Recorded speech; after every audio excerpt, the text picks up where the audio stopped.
छोड़ के जाना पड़ेगा महाराज। इसलिए खूब खा लीजिए, खिला लीजिए, प्रसन्न रह लीजिए।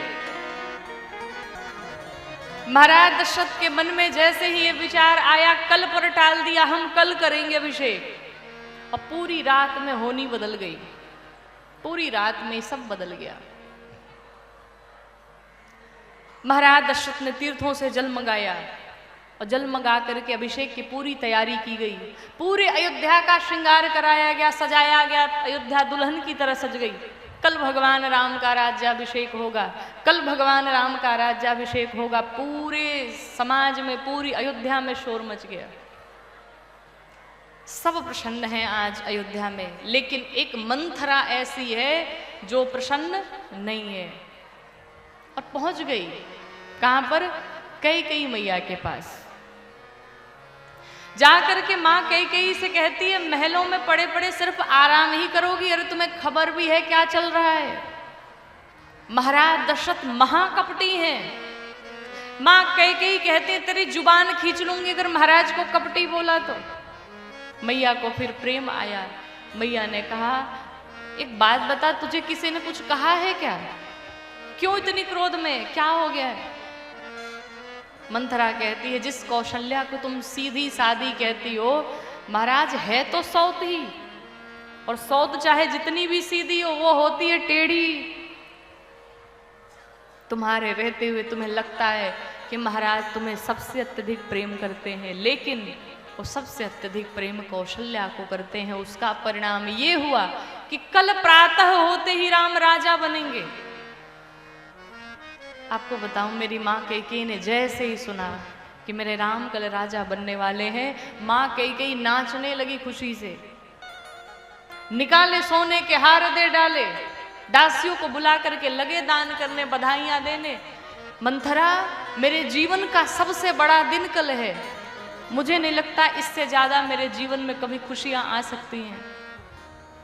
और एक बात कहें, मां कौशल्या ने भगवान राम को जन्म दे करके अगर राम बनाया, तो मेरी मां कैकेयी ने भगवान राम को वन भेज करके मर्यादा पुरुषोत्तम रामचंद्र बना दिया। अगर मां कैकेयी नहीं होती, आज हम आप बैठ करके राम की गाथा नहीं गा रहे होते। मां कैकेयी ने जितना बड़ा त्याग अपने जीवन में किया, इतना बड़ा त्याग किसी ने नहीं किया। कैसे? ये बात है त्रेता युग की और चल रहा है कलयुग, लेकिन फिर भी मां कैकेयी के माथे से वो कलंक गया नहीं। आज भी अपनी बिटिया का नाम कोई कैकेयी नहीं रखना चाहता, चाहे हम कितना भी कुछ भी सिखा ले, पढ़ा ले।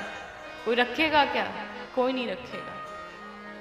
इतना बड़ा त्याग। और भूल से भी कभी मां कैकेयी की निंदा न करना, क्योंकि मां कैकेयी निंदनीय नहीं, मां कैकेयी वंदनीय है। मां कैकेयी जैसा त्याग किसने किया?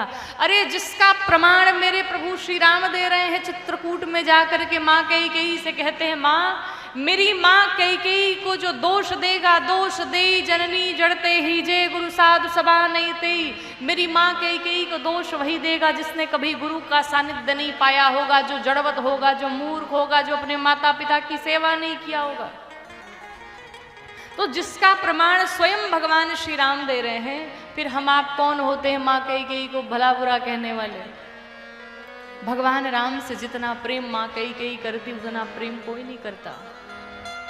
लेकिन उस मां कैकेयी की मति को मां सरस्वती ने पलट दिया। मति पलट गई। मंथरा से पूछा, मंथरा मैं क्या करूं, तुम मुझे कुछ बताओ। मंथरा ने कहा, हमने ऐसा सुना था एक बार आपके मुख से कि महाराज के पास आपके 2 वरदान हैं, और आज वो 2 वरदान मांगने का समय आ गया है। पहला वरदान मांगो, राम को 14 वर्ष का वनवास, और दूसरा वरदान मांग लेना, भरत के स्थान, राम के स्थान पर भरत को राज्याभिषेक। मेरी मां कैकेयी फिर भी यही बात कह रही हैं कि मंथरा, पहला वरदान तो राम राजा न बने भरत बने, ये तो ठीक है, लेकिन राम को 14 वर्ष वन में क्यों भेजना चाहती हो? मां कई मंथरा से पूछती है। मंथरा ने कहा, राम से ये पूरी प्रजा इतना प्रेम करती है कि जब तक राम इस अयोध्या में रहेंगे तब तक भरत ठीक से राज्य नहीं कर पाएगा। इसलिए माँ कैकेयी को भेज दिया कोप भवन में। माँ कैकेयी आज सारे आभूषण उतार करके, सारा श्रृंगार उतार करके मैया भूमि पर पड़ी है। महाराज दशरथ आए ये सूचना देने के लिए, चल के अपनी प्रिय रानी कैकेयी को बताऊं। तब तक दासियों ने कहा, महाराज महारानी तो कोप भवन में जा चुकी। महाराज दशरथ ने सुना कोप भवन में इतने सुंदर अवसर पर महाराज गए मैया को मनाने के लिए। महारानी कैकेयी के पास जब पहुंचे, कहा, महारानी इस प्रकार से वेश क्यों बनाया है? अरे आप जो मांगिए मैं सो दूंगा। 2-4 वरदान आज हमसे मांग लीजिए। महारानी कैकेयी कहती है, महाराज अभी तो पिछले ही 2 वरदान आप पूरे नहीं कर पाए, मेरे तो वही वरदान दे दो आप। महाराज ने कहा, ये बताओ तुम्हें क्या चाहिए? कहा, ऐसे नहीं मांगूंगी। कहा, फिर? कहा, जब तक आप शपथ नहीं ले लेते तब तक मैं नहीं मांगूंगी। महाराज दशरथ ने कहा, अरे रघुकुल रीति सदा चली आई, प्राण जाई वर वचन न जाई। तुम्हें पता है हमारे रघुकुल की परंपरा है कि हमारे प्राण भले निकल जाएं पर मेरे वचन कभी मिथ्या नहीं हो सकते। और तुम्हें विश्वास नहीं है? मैया कैकेयी ने कहा, मुझे बिल्कुल विश्वास नहीं है, जब तक शपथ नहीं लेंगे तब तक नहीं मांगूंगी। महाराज ने कहा, चलो शपथ लिया। किसकी शपथ लूं? कहा, सबसे अत्यधिक किससे प्रेम करते हैं? कहा, सबसे अत्यधिक प्रेम तो मैं आपसे करता हूं। कहा, हमसे भी ज्यादा प्रेम? कहा, आपसे भी अत्यधिक प्रेम मैं अपने राम को करता हूं। कहा, फिर राम की शपथ लीजिए और राम की शपथ लेकर के कहिए कि मैं जो मांगूंगी आप मुझे देंगे। महाराज भयभीत हो गए, लेकिन फिर भी माँ की खुशी के लिए महाराज ने शपथ ले ली राम जी की। राम जी की शपथ ले करके और कहा, अब मांगो। मैया कैकेयी आभूषण पहन के श्रृंगार करके आई, महाराज दशरथ के पास बैठ गई और कहा, महाराज मेरे मन को जो पहला वरदान भा रहा है क्या है? मैया कैकेयी कहती हैं कि सुनहो प्राण प्रिया भावत जी का, सुनहो प्राण प्रिया भावत जी का, देहु एक वर भरत ही टीका,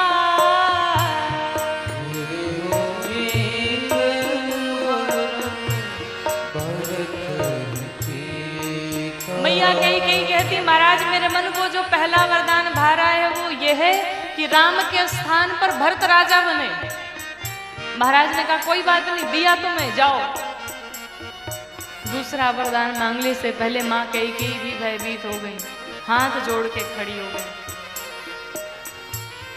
मांगा दूसरा वर कर जोरी,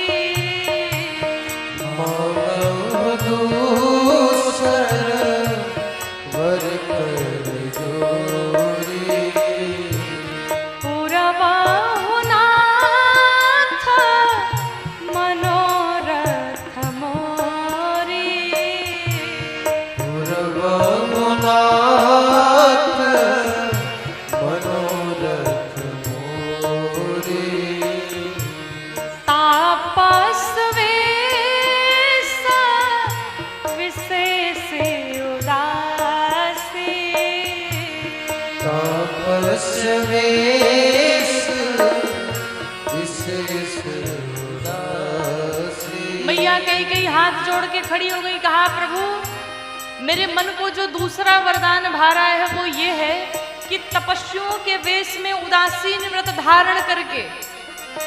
महाराज दशरथ ने जब इतनी बात सुनी तो महाराज दशरथ को लगा कि मेरी पत्नी कितनी अच्छी है जो कह रही कि भरत को राजा बनाओ और भरत को राजा बना के चलो हम और आप चले मन में तपस्या करने के लिए, भगवान ऐसी पत्नी सबको दे।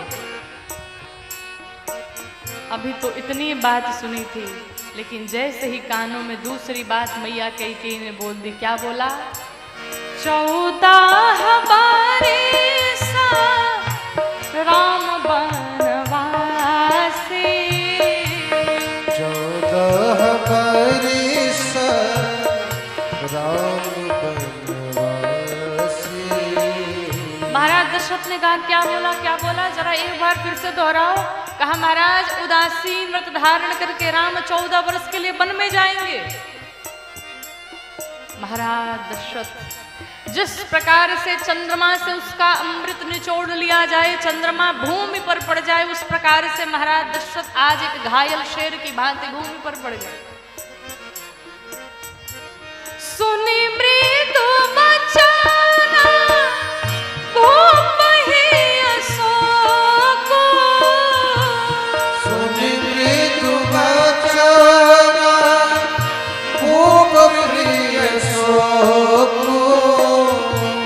सुनी मृदु बचना भूप ही अशोक, सुनि मृदु बचना भूप प्रिय शोक। ससिकर छुआता विकल जिनको, ससिकर छुआता विकल जिनको, ससिकर छुआता विकल जिनको, ससिकर छुआता विकल जिनको सो।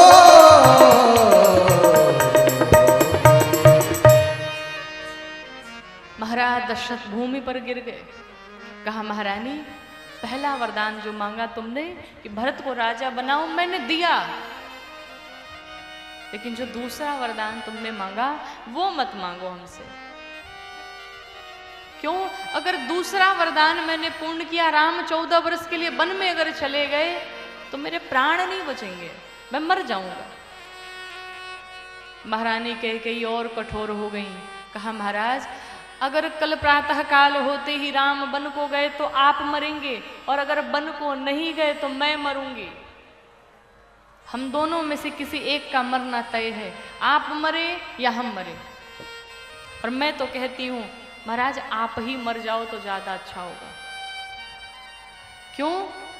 मैं स्त्री हूं, मुझे घर के भीतर रहना है, लेकिन आप चक्रवर्ती सम्राट हैं, पूरे देश में आपकी कीर्ति है, पूरे विश्व में आपकी कीर्ति है, और एक इतना बड़ा महापुरुष, उसके माथे पर कलंक लग जाए तो कलंक लेकर के जीने से अच्छा है वो मर जाए। इसलिए मैं कहती हूं आप मर जाओ। महाराज दशरथ को लगा कि अब ये मानने वाले नहीं है। पूरी रात भूमि पर पड़े रहे। प्रातः काल हुआ, राम जी आए। जब देखा महाराज की ये स्थिति है, भगवान राम मैया से पूछे, मैया क्या बात है, कारण क्या है, पिताजी ऐसे? भगवान राम से माँ कैकेयी ने कहा, राम, हमने तुम्हारे पिता से सिर्फ 2 वरदान मांगे, एक आपके स्थान पर भरत राजा बने और दूसरा 14 वर्ष के लिए आपके लिए वनवास मांग लिया। जैसे ही भगवान राम ने सुना, राम जी लगे नाचने। मुझे 14 वर्ष का वनवास, इससे सुंदर दिन अब कब आएगा, जाकर के संत महंतों का दर्शन करूंगा मैं। लेकिन इतनी छोटी सी बात के लिए पिताजी की ये स्थिति, ये ठीक नहीं लगा मुझे लगता है कि कोई और गलती हो गई राम से। कैकेयी मैया कहती हैं, राम, मेरे राम के भीतर अपराध हो ही नहीं सकता, दोष हो ही नहीं सकता। मैं राम तुम्हारी शपथ लेके कहती हूं, मैंने कुछ और नहीं मांगा महाराज से, कुछ नहीं मांगा। मैया की बात सुनकर राम जी कहते हैं, मैया, वो पुत्र बड़ा भागी है जिसे अपने माता पिता के वचनों का पालन करने का अवसर मिले। कि सुनो जाननी सोई सुत बड़ा भागी। कौन बड़ भागी? जे पी तुमा तो वचन अनुरागी। बड़भागी है जो अपने माता पिता के चरणों से प्रेम तो करे ही, साथ साथ उनके वचनों से भी प्रेम करे। और माँ, मैं बड़ा बड़भागी हूँ कि मुझे माता पिता दोनों के वचनों का पालन करने का अवसर मिला। भगवान राम चले मैया कौशल्या के पास। मैया कौशल्या आरती की थाल सजाए आज खड़ी हैं। राम आएगा, राम का तिलक करूंगी मैं। माँ कौशल्या को जब भगवान राम ने देखा, बड़े प्यार से लेकर के गए और जाके मैया की गोद में बैठ गए। कहा, मैया एक बात बताऊं? बताओ। थोड़ी होनी बदल गई। क्या हो गया? कहा, मैं सबसे बड़ा हूं ना भाइयों में, मेरा भाई भरत हमसे छोटा है, तो पिताजी ने हमें जंगल का बड़ा वाला राजा बना दिया और मेरे भाई भरत को इस छोटी सी अयोध्या का राजा बना दिया। मतलब? कहा, मैया मुझे 14 वर्ष का वनवास हो चुका है। मैया ने, कौशल्या ने जैसे सुनी, थाली गिर पड़ी हाथों से। माँ कौशल्या कहती, राम, इस संसार में सबसे उच्च स्थान माँ का होता है, और अगर आपके पिता ने आदेश दिया है कि राम वन में जाएंगे, तुम्हारी माँ कौशल्या आदेश करती है कि राम वन में नहीं जाएं।